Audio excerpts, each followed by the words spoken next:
Hey guys, what's up? Welcome back to the channel. The sun is out, it's getting warmer every day, so of course that means it's time for spring cleaning. So we're gonna do a book on haul today. My bookshelves are downstairs in my basement and they're a little overwhelmed, so this was going to come eventually whether it's spring cleaning time or not. So let's go ahead and head downstairs to the bookshelves. Alright, so welcome to the basement where we have a wall of books, my own personal library. These books are not just mine, but also my mom's. So I'm just going to be going through my books. I'm not going to touch hers. I'm not ready to do that yet. So we're mostly going to be sticking to this area where all the YA is and also some of the romance books. Let's just do it.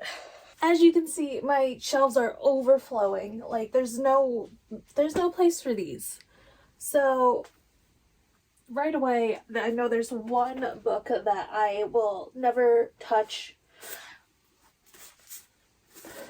There's that. We're gonna be taking this. Oh, there we go. What else? I have two. This one.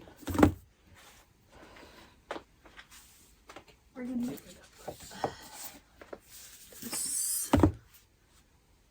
These two.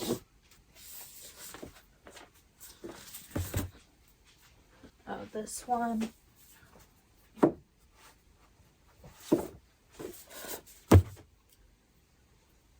This one. Alright, there are some books that are behind these books I just didn't want to look at because you'll see when I show you what the books are, but I'm never going to read them, so we just got to get rid of them. So we'll take these down. These. I really need to rearrange these as well. Oh god. Those are not going in there.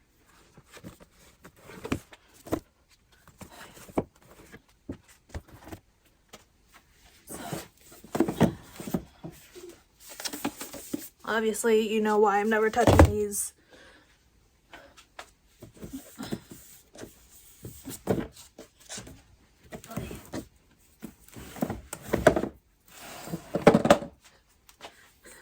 It's still wrapped too, so definitely gonna sell them. All right, and over here, I think this one, yeah, that's the problematic one, unfortunately. This one, that'll be a maybe. Right, now over here is all of my like middle grade, and some of them I haven't read, and I've had them since I was in like elementary, middle school. So I should probably get rid of most of them, but part of me is like, well, I still want to read them eventually. There's just, I don't know, guys. Oy. This is my Disney shelf. This is the classics. Alright, so we're back upstairs. You see Amber in the corner. Amber! Amber! No, she's not paying attention to me at all. But we're back upstairs, and there's 1, 2, 3, 4, 5, 6, 7, 8, 9, 10, 11, 12, 13, 14, 15, 16 plus books that I'm getting rid of, and they can fit into one of three categories. One, they're duplicates and I don't need a duplicate book, and the reason I have a duplicate is one, they like came in a set that of a book that I already had. That. Two, there was a prettier edition that I wanted, so I went out and bought it. Or three, my mom got it for me and she didn't know I already had the book. The second category could be books I DNF'd that I have no intention of going back to at a later date, or books I read and just felt meh about, so I never feel like I would go back and read it again. And then the third category is the author is problematic or the story is problematic and I want nothing to do with that.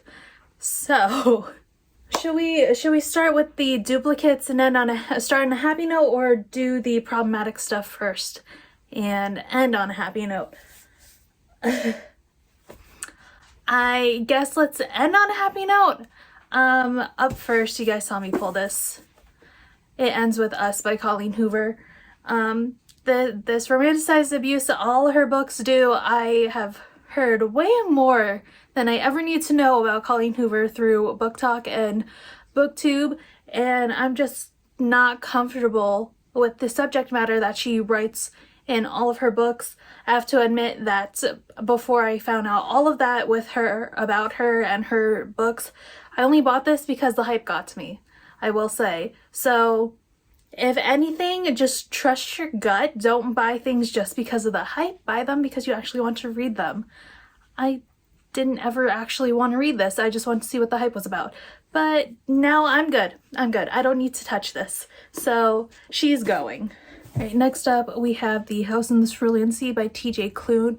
Apparently, part of the reason why he was inspired to write the story is because he was inspired by the Canadian residential schools that Indigenous children were placed into.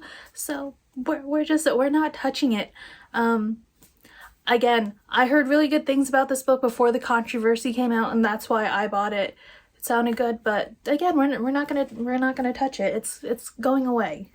Okay, and then was anyone ever wondering who the next author and slash series is going to be? It's this one.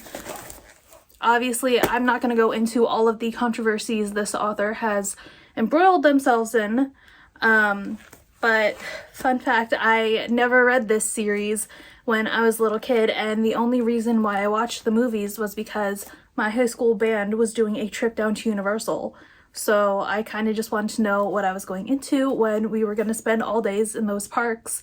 But I'm happy to say I haven't read this series now, and I don't find comfort in them. They're not comfort watches for me, so they're going. They were hidden and now they're going. So yeah, that's it. That big series and then this one too. Okay. Controversial stuff over now. We're not going to talk about them anymore. They're leaving my house. They will, I don't know, maybe I'll donate them to the library or something. Maybe Goodwill. But that's where they're going for now. It's more happy things, happy-ish. Books I've DNF'd / read and just felt okay about. I'm not going to turn back to them. The first one is Take Me Home Tonight by Morgan Matson. I talked about this in my last reading wrap-up. This book gave me a lot of anxiety because the two main characters are lost in New York without a cell phone and no way to contact anyone, and no one even knows they're in the city because they snuck off there. And as someone who goes into the city a lot, that's just not a good idea. There was no immersion in that for me. So she's going. I'm still a fan of Morgan Matson. I think she's written some really amazing books. One of my favorites is Second Chance Summer. There is also another one I'm forgetting the name of right now, but the main character road trips it across the US, and that was really good. But this one just wasn't for me. The next two I'm going to talk about in tandem because I read one of them, and then the second is the sequel that I ended up buying, even though I didn't like the main book at first. So consumerism is a problem on BookTube and Book Talk, but you know, live and learn. So the first book is I See London, I See France by Sarah Milanowski. And then the second one is Just a Boy and a Girl in a Little Canoe. I finished this one and it was really cute. Like, if you have wanderlust, like, maybe you'd like this. But I found the best friend of the main character so annoying and so shallow. There wasn't any depth to her character. And because she was in it so much, I wasn't enjoying the travel aspect of it. This one's a companion novel to the boyfriend of a girl in this one. Oh, wait. The boyfriend of a girl in this one who's falling in love with a different main character, but it doesn't really matter because the girlfriend in this book ends up falling for another character anyway. I'm still holding this upside down. So, I don't know. I had just finished this book when I was at Barnes & Noble and saw this one, and it was a sequel, so maybe that's why I bought it. Not really sure. They're both going. They'll go to better homes where the person will actually enjoy these books. Right, next up we have Secretly Yours by Tessa Bailey. This is about a girl named Hallie who is a florist, and she falls in love with Julian Voss, who is in charge of a winery or something.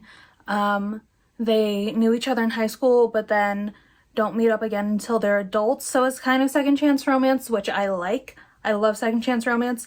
But this was just okay. It's my first Tessa Bailey book, so I'm not sure. I knew it was gonna be like fluffy romance and stuff, but what I didn't like with this and what kind of turned me off from reading another Tessa Bailey book is that there was an entire paragraph in here that was just describing the main character's boobs. And I was like, I don't need that in my life. What is the point in this? Hi, Amber. Like, what is the point of writing an entire paragraph about a character's boobs? So that kind of turned me off from any other Tessa Bailey books. I'm not saying that I would never read any of her other books, but I'm gonna be more cautious looking at the other books she's written. Next up, we have Real Mermaids Don't Wear Toe Rings by Helene Bordeaux. This is a middle grade novel about a girl who finds out that she's a mermaid through her mother. This was a cute read,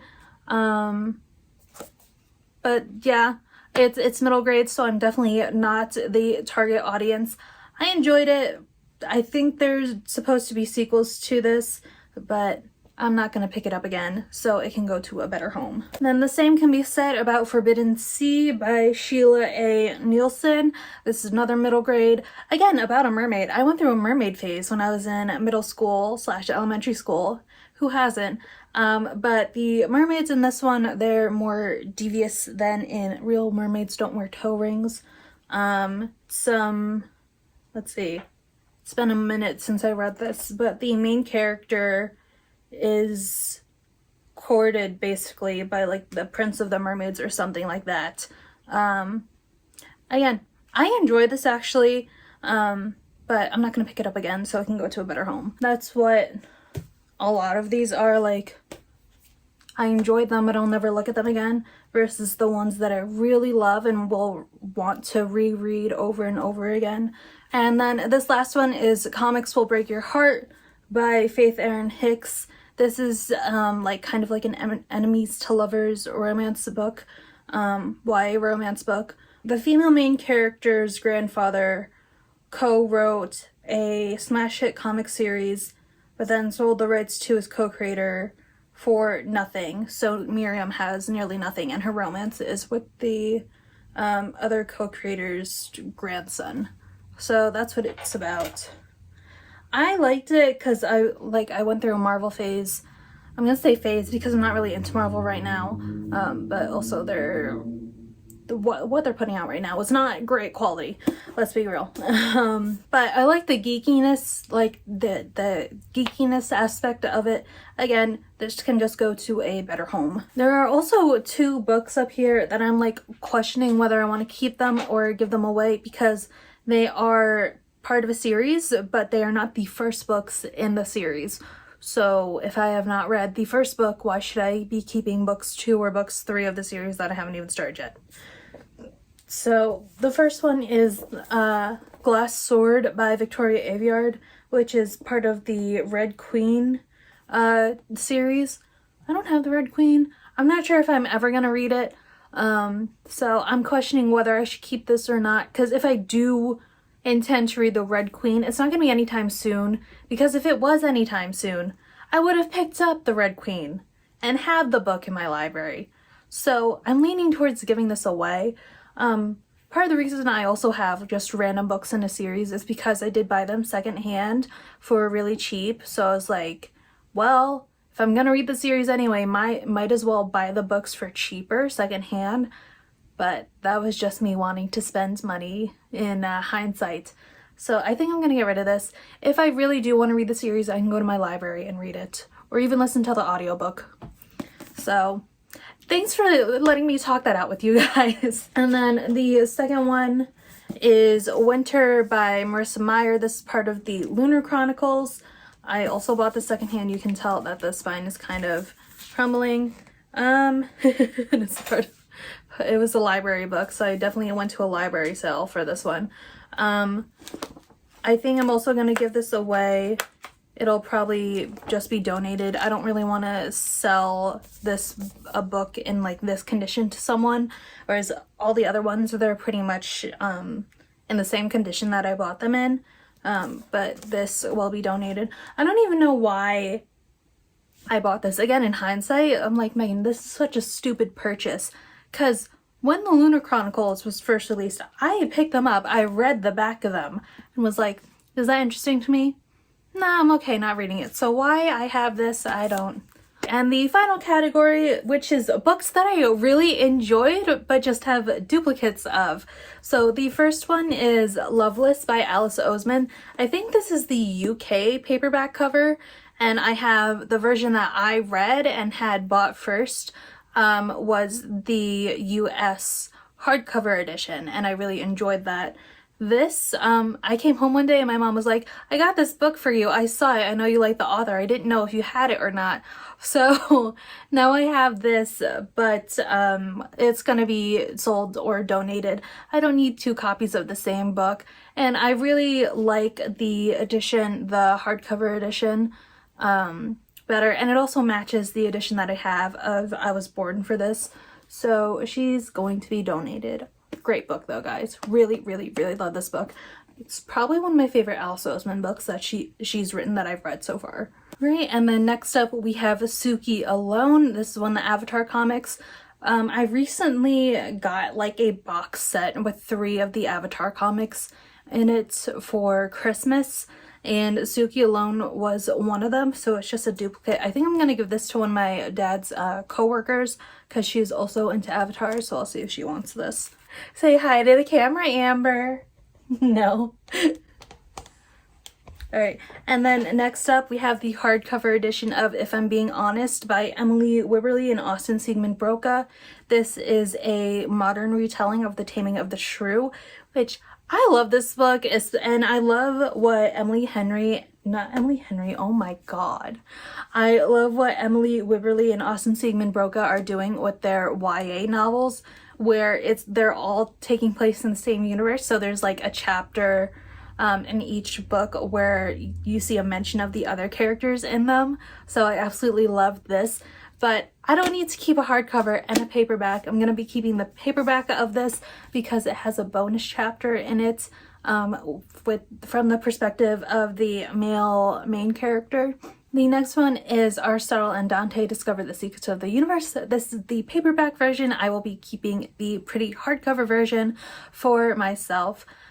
Hannah over at A Clockwork Reader convinced me to read this because she always raved about this book. So I was like, if Hannah likes it, I'm probably gonna like it. So that's why I picked this up, and it did not disappoint. This is about 2 friends, Ari and Dante, and just their life growing up together. And the last book that I have here that I'm going to be giving away, donating, selling, whatever, is They Both Die at the End. Again, I have this in the hardcover edition with the bonus chapter in it, so I'm going to be picking that one and then giving this one away. This is about 2 people, Mateo and Rufus, who get a call from this service in this universe called Deathcast that tells them within the next 24 hours they are going to die. So they spend their last day together through New York City. Okay, so I thought I was done with the book haul, but then I went back downstairs to take one more look over at my bookshelves, and I found like 1, 2, 3, 4, at least like 10 more books that I want to get rid of. So that's why I look slightly different, put my hair up, put different earrings in, whatever. First up, there is Children of Virtue and Vengeance by Tomi Adeyemi. Like other books that I've unhauled, this is the second book in a series. I don't have the first one, so if I want to read the series, I'll just go to my local library and get it. There's no point in this taking up space when I don't even have the first book. And honestly, I have no idea when I would get to this series. Along the same vein, we have books 1 and 6 of the program by Suzanne Young. I think I read either the prequel or book 1 with my high school book club. So, and I I graduated in 2017. So if that tells you anything about how long these books have been on my shelves for, there you go. I don't know why I have books 1 and 6, nothing in between. I think I bought book 6 in the used book section at Barnes & Noble. And I was like, well, I already have book 1 and I plan on reading the whole series, so why not get book 6 on discount? Again, I haven't read the series since high school, so they're gonna go to better homes. Up next, I have a collection of Grimm's Fairy Tales. I accidentally bought this version for the fairy tale class that I was taking in college. This was not the correct version, so I had to go buy a different one, which I am keeping, but this one, it can find a better home. The next one I have is Hitty, Her First 100 Years by Rachel Fields, illustrated by Dorothy P. Lathrop. My mom actually forced me to read this back in middle school. I don't remember why she forced me to read this. I think she just wanted me to get out of my comfort zone with reading or something. It was fine, but I definitely don't want to keep this. And then ironically, along the same vein, my mom also forced me to read Charles and Emma, The Darwin's Leap of Faith. This is the like love story between Charles Darwin and his wife Emma. I don't know why she forced me to read this. It's not like I wasn't reading as a kid. But this is going. I did not enjoy reading this. I was just like, I'll get through it, you know, to appease mom. So yeah. Next up is My Policeman by Beth Ann Roberts. I hated this book. I only read it because Harry Styles was starring in the movie adaptation, and Harry Styles couldn't save that movie for me. It's supposed to be a love story. That's how it was marketed to me. But I didn't think of it as a love story. I thought it was more lust than anything. And the main character's perspective that we're reading it from, she's a terrible person. So I don't need to keep this. I read it once and that was good enough for me. Up next, this is another one of those. I have one edition, I don't need two, and that is Sense and Sensibility by Jane Austen. I don't know what edition this is from. Oh, I guess Reader's Digest. But I have a prettier version that I'm keeping for myself, so this can go to a better home. And the last two, I think I inherited these from my Nana when she passed away, but one is Great American Folklore, Legends, Tales, Ballads, and Superstitions from All Across America, compiled by Kemp P. Battle. So it's just an anthology of American folklore. I'm never going to pick this up. So this can go to someone who will appreciate it more than I can. And then the same with the Book of Virtues, A Treasury of Great Moral Stories, edited with commentary by William J. Bennett. Again, I will never pick this up. It should go to someone who will appreciate this. Oh, and she's hefty. But yeah, these two, they can go to better homes. So yeah, that is the final list of all the books I'm on hauling for now. That freed up a little bit of room on my shelves. I'm definitely going to be doing like a reorganization video sometime soon of all my books downstairs. I want to expand some shelves, and others we're gonna try and finagle to fit more books onto them. If you want to see that, make sure to subscribe down below. I'm not sure exactly what I'm going to do with these books, whether I'm going to donate, whether I'm going to sell, but they are going to go to good homes either way. So thank you for watching today's video. If you like that and want to see more of my face, all of my social media is linked down below. But I hope you have a wonderful morning, noon, night, or day, wherever you are, and I'll see you in the next video. Bye!